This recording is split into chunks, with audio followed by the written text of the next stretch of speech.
Bonjour à toutes et à tous, j'espère que vous allez bien. Bienvenue dans cette nouvelle idée lecture avec aujourd'hui un roman que j'ai découvert sur TikTok. Il y avait une hype autour de ce roman, je voyais pas mal de personnes le poster, pas mal de personnes faire des revues, des posts, des retours, des chroniques de ce roman. Forcément, comme je suis un petit peu un mouton, mais pas tout le temps. Révolution, n'oubliez pas. En tout cas, là, j'ai été un mouton. J'ai suivi le mouvement et je me suis laissé aller et j'ai acheté donc Strange House de Uketsu. Voilà, donc roman phénomène apparemment, c'est sorti aux éditions du Seuil. C'est un thriller japonais, auteur japonais que je ne connaissais pas. J'ai tout d'abord été surpris par l'originalité en fait de l'histoire. Au début en tout cas. Parce que pour moi, mis à part cela, c'est pas super transcendant. J'ai pas trouvé ça. Ça m'a pas transcendé, ça m'a pas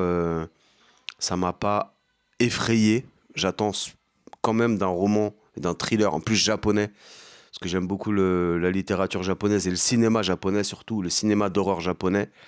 J'attends quand même d'être effrayé. Et ce n'a pas été le cas. J'ai beaucoup aimé le début, les premières parties. Les premières parties sont, franchement, sont bien écrites, bien écrites.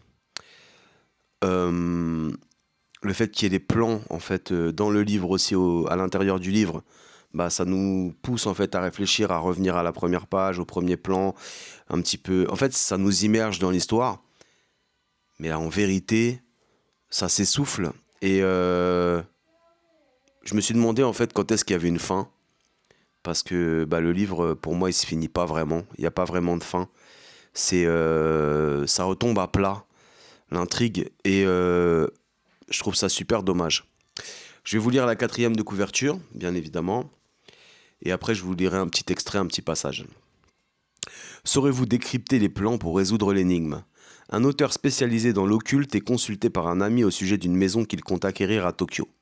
Il montre les plans à un architecte qui décèle d'étranges espaces sans fenêtres entre les murs. À quoi servent-ils? Est-ce une chambre d'enfant qui est cachée là? Quel est ce passage secret qui relie la maison au garage? Et qui était le précédent propriétaire de la maison qui a disparu du jour au lendemain?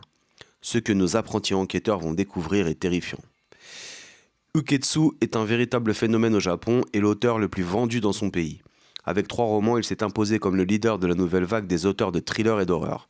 Artiste complet, il écrit, dessine, publie des vidéos d'horreur et de suspense et compose de la musique. On ne connaît pas sa véritable identité, il apparaît toujours en noir avec un masque blanc. Alors, conceptuellement, en termes de DA, le mec est fort. Il y a rien à dire. Même la couverture, voilà. Faut dire la vérité, la couverture, elle est belle. En termes de DA, en termes de visuel, le livre est fort. Il n'y a rien à dire là-dessus. Avec des petits plans voilà, d'architecture.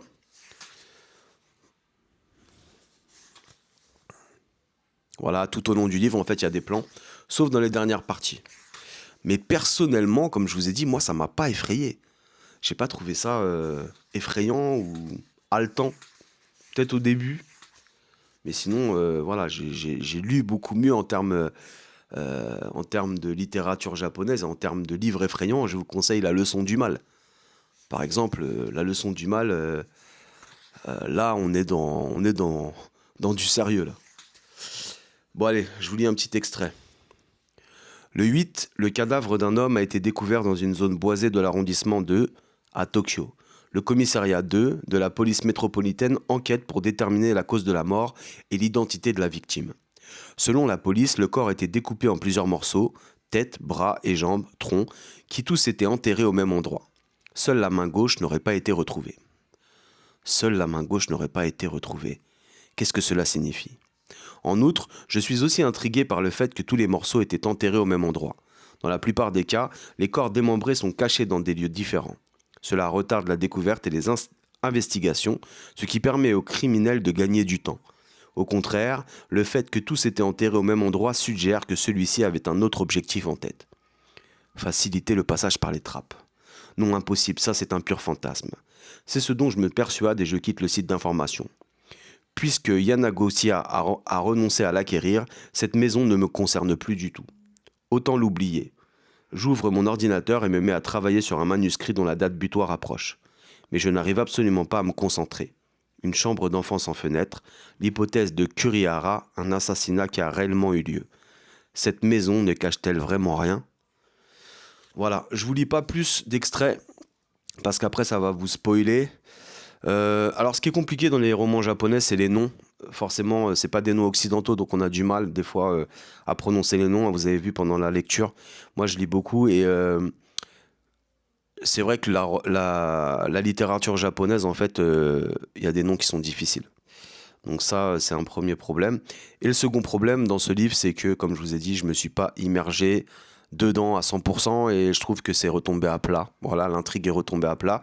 Je vais quand même acheter Strange Picture, je crois, ou Strange Photo, je sais plus, c'est le deuxième de Uketsu, et puis on verra bien ce que ça donne et je vous ferai une petite idée lecture, pardon. D'ici là, prenez soin de vous, n'oubliez pas de lire, de lire, de lire, de lire. À bientôt!